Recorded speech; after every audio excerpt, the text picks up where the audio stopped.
So thanks all for joining. I think the slides should show up as well. Yep, thank you.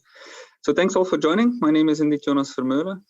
I'll be talking to you here about how you could handle volumetric DDoS attacks. And the first thing you will actually notice is that the title itself has already had to be updated to the terabit era.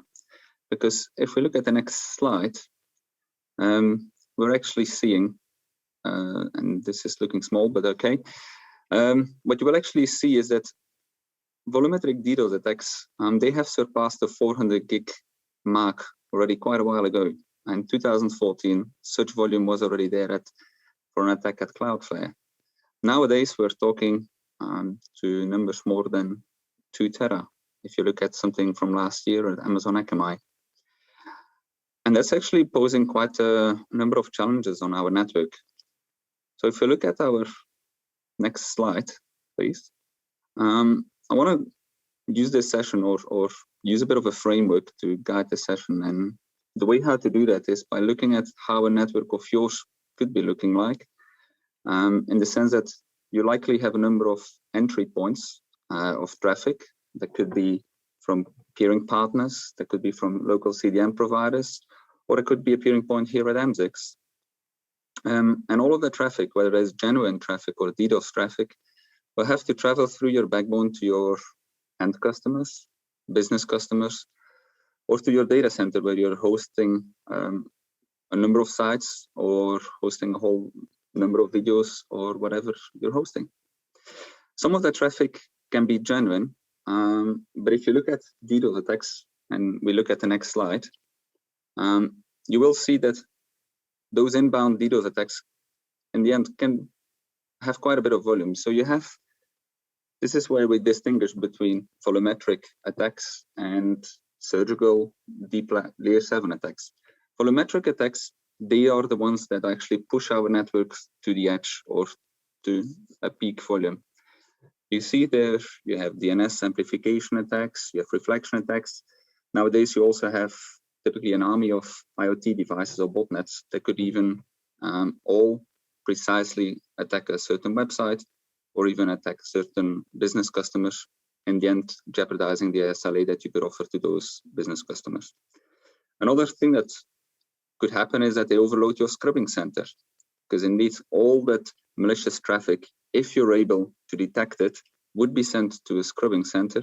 And so you got to be careful that that one doesn't get overloaded. If you look at the next slide, you see that it's not just about inbound traffic that you have to worry about. In the end, your end devices, your connected customers, your connected website, your servers could also be the ideal spot for originating an attack out of. So this is where you see like hijacked servers or malware IoT devices that are effectively in your network and using your network infrastructure, your customer devices, to break out and to attack somebody else's network. Overall, if we look then at the next slide, you more or less have to deal with 2 types of challenges. The one is a pure volume one. How can your network be prepared to handle all those gigabits, now terabits of volume, and is your network prepared for that? The other part will be about how can you detect and mitigate such an attack? And are there specific tools, or do you need to set up your network differently, how you can deal with that? So the first section I will dig deeper on is exactly that volume aspect. So if we look at the next slide, it's all about building out network pipes. And basically, if you, in the next slide, you can, what you see here on the left is basically how Nokia is helping their customers with building out higher and higher interface links. And if you happen to have core routers of ours, if you happen to use the FP4 chipset, you should check out what Elisa has done, because they're basically standing up 1 tera links already in their core networks to exactly push around a lot of the traffic, whether it's to their end customers or to effectively deal with those kind of high volume attacks. Now, typically on the edge of your network, you will likely see more use of 400 gig. And so with interest, I've also been looking at the previous session of our smart optics colleagues. And indeed, you see there a massive adoption at the moment in metro. People are connecting, whether it's devices inside the network with DR, FR, or LR, or going a further distance with ZR.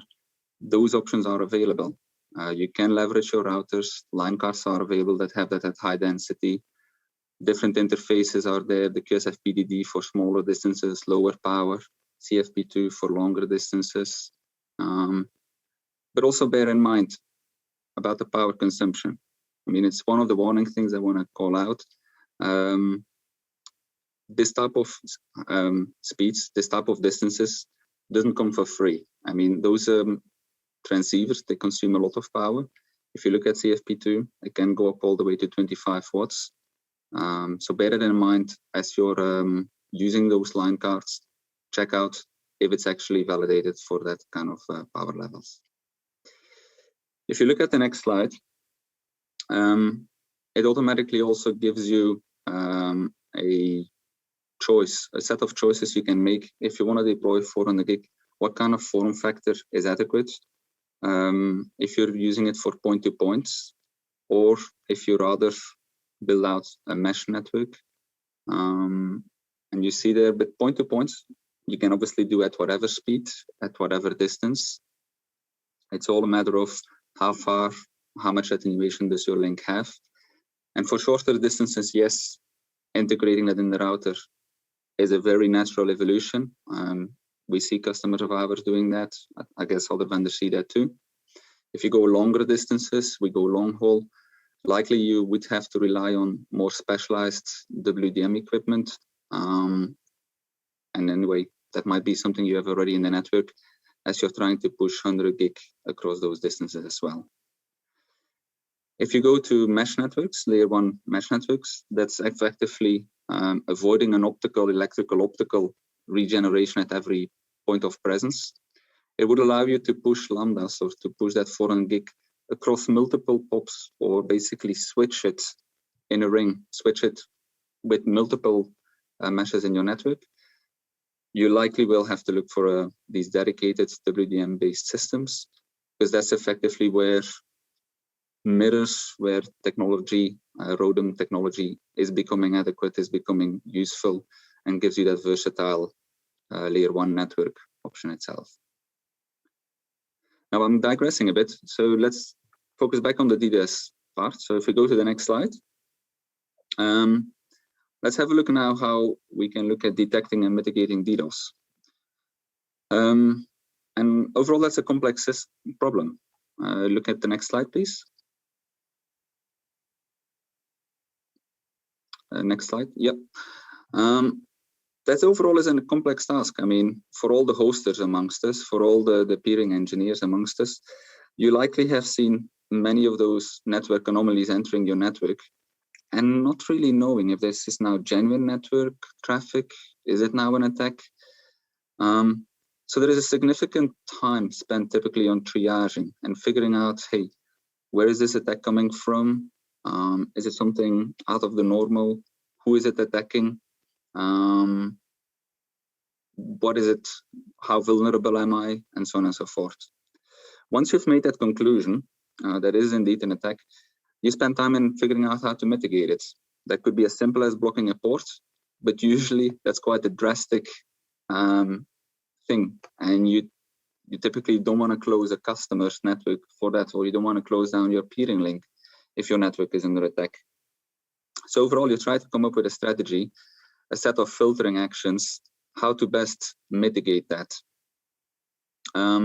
After you've done that, obviously you still have to monitor your network, because you need to know when that filter can be lifted. So overall, you're going to have to monitor that network, see if all that malicious traffic is still coming in, and figuring out how you can detect or slowly open up that pipe again to bring it back into normal, right? So overall, that's a complex task. It likely requires a lot of man hours, a whole team to look at it. And that's actually where we want to give you tools to simplify that. Looking at next slide, because we believe basically that your network can do more. we worked a lot with carrier providers, hosting providers, to see indeed what could these peering routers do for helping you in that respect. How can you find out in a more automatic way if anomalies are taking place? And the overall idea is, hey, you as a network engineer, we believe you can do more with your time. You can do more focusing on connecting customers rather than trying to stop traffic to those customers. Looking at next slide.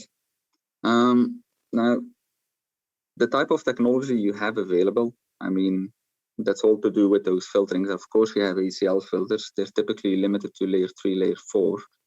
And so here on the slide, you see that root triggered black hole via BGP or programming ACLs using BGP. These are methods that everybody is used to, that are well adopted, that are properly used. But you got to figure them out. You have to know how to use, when to use them. DPI appliances, they are there, they do a fantastic job, but it means that they have to clean all your traffic. It's typically something you place in line or you redirect your suspicious traffic to. But now that we're in the terabit era, it effectively means they have to do a lot of work. So when we look at the next slide, we basically want to make a distinction here between traditional routers and firewalls that are, let's say, stopping in a stateless fashion any kind of layer 2, layer 3, layer 4 traffic, versus those DDoS scrubbing appliance, which is scrubbing volumetric attacks, but are doing, even if they are rather simple. I mean, you have malicious TCP packets, you have DNS attacks, you have those reflection attacks. In a way, they're not complex. They don't need a lot of intelligence to figure them out. And why not do that in a more effective fashion? Why not moving that intelligence closer or integrating those in the routers so that you can scale your network according to your peering capacity and don't necessarily have to scale out that the scrubbing centers as well. So that's the idea. If we look at the next slide, you will basically see that certain of those functions from the right-hand side have shifted to the left and effectively beefing up or making your router more intelligent and becoming such a filtering appliance. Overall, we believe that that's going to give you a lower TCO base for rolling out your network. It also allows you to scale out your network better without always feeling hooked or slow down by having to manage your scrubbing center itself. If we look at the next slide, we basically see what that implies on the network itself. So this is the same picture as before. What we now have is that on the left-hand side, where typically your highest volume of inbound traffic is entering, you see this little icon being added, the blue one, standing for a firewall or a mini firewall. And effectively, when we look at the next slide, that any of those amplification attacks, any of those reflection attacks, rather than having those being amplified in your network or rather than having them redirected to your scrubbing center, the most logical way is effectively to stop them right where they enter your network. It doesn't mean that your link to the peering point has to be really reduced. I mean, you still need to be able to get all the volume there, but at least you can stop it and you don't have to cater or ensure your backbone can handle them. If you look at the next one, you obviously see that it's not everything that can be stopped. I mean, you do have those SQL attacks, you do have surgical layer 7 attacks. So for those indeed, they make much more sense to be analyzed in a scrubbing center, to where state is followed, where basically a whole conversation is being recorded, and where indeed you can figure out, hey, what is going on here before relaying that to your end customers. Next slide, please. Now, maybe if it's possible to magnify that for the audience.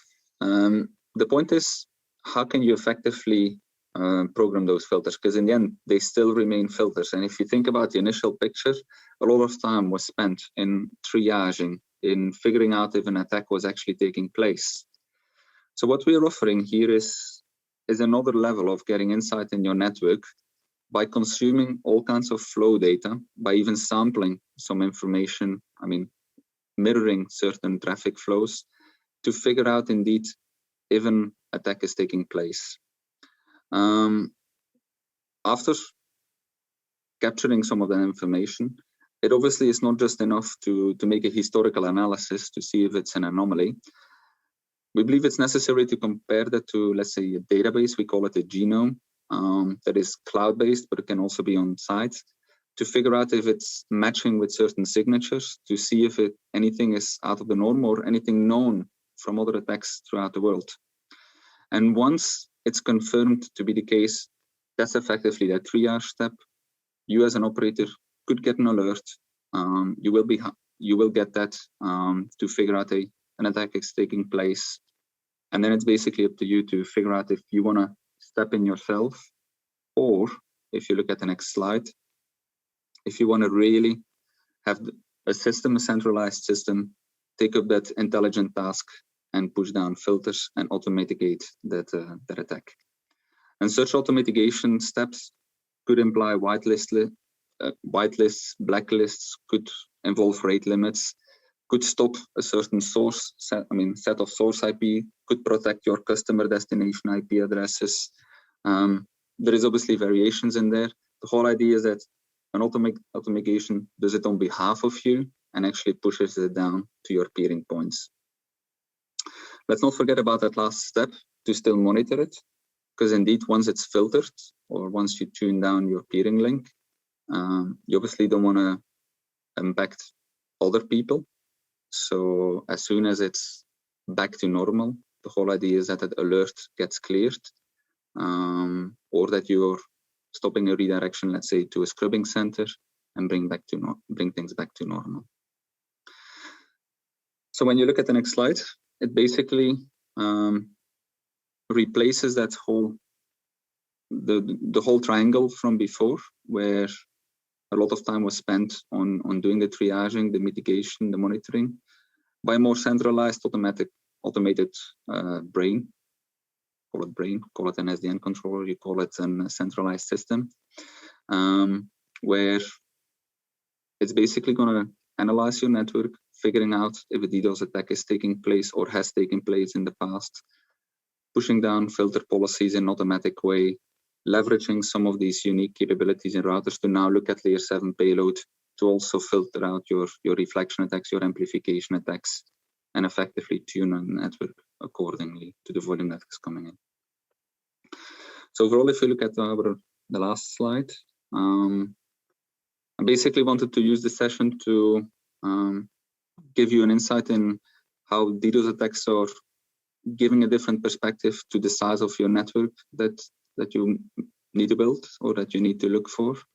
They're there, they can't be stopped, or they can. Our idea is you need to build your network to cope with it. It needs to build out on thicker, fatter pipes.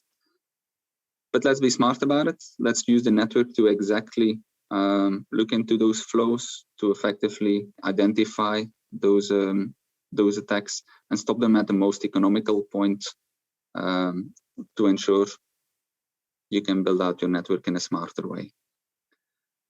And with that, I want to thank you for your attention, and I want to leave the floor for questions. Thank you.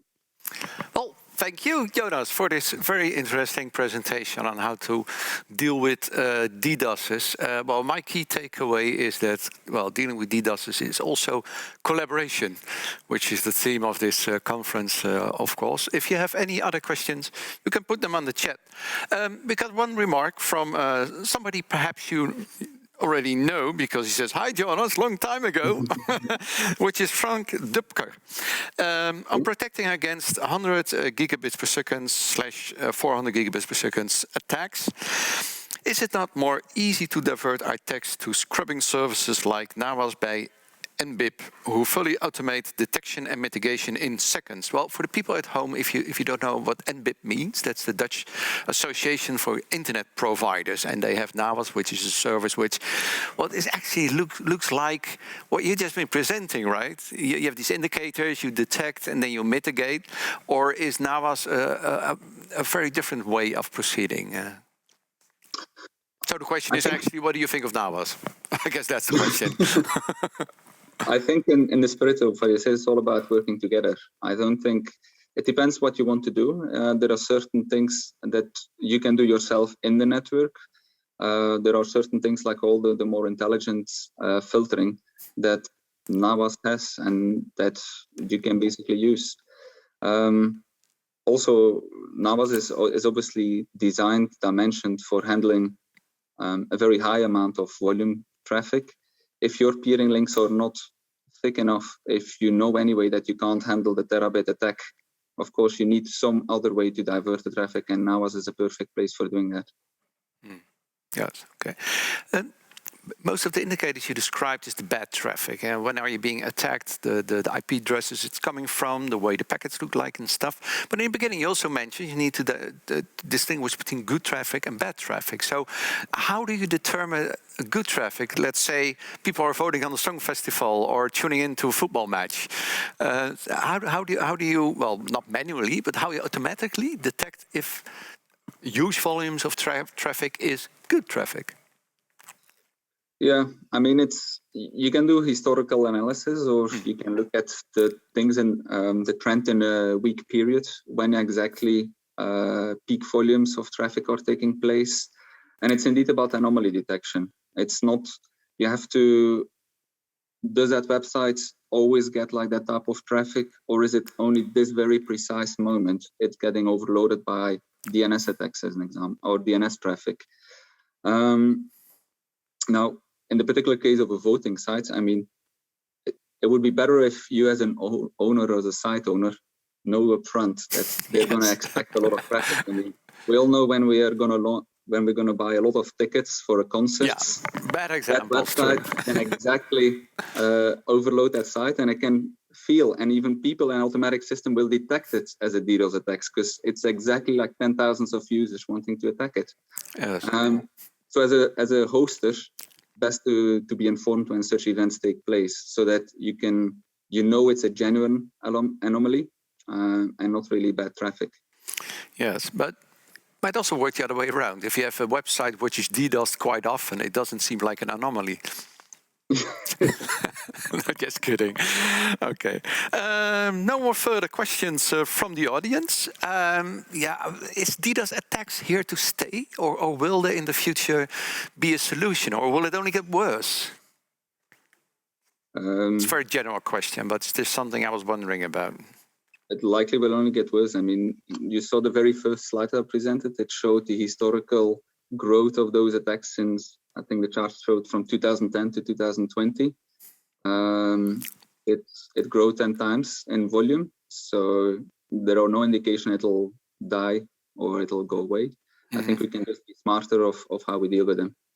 Well, yeah, they grow, but our bandwidth grows too. So does it just go along with the growth of bandwidth? Yes, to a certain, yeah, but the two are in a way not really related, but yes, they are growing as well. We should look at the growth figures themselves, if they have the same growth factor itself, if it's like both 10 times on 10 years time, or if it's going any faster. Yes, okay, so yeah, for now DDoS is here to stay. Perhaps the quantum internet will come with a solution, I don't know. Anyhow, thank you very much for being with us, and say hi to the people in Antwerp. Jonas. Will do, thank you.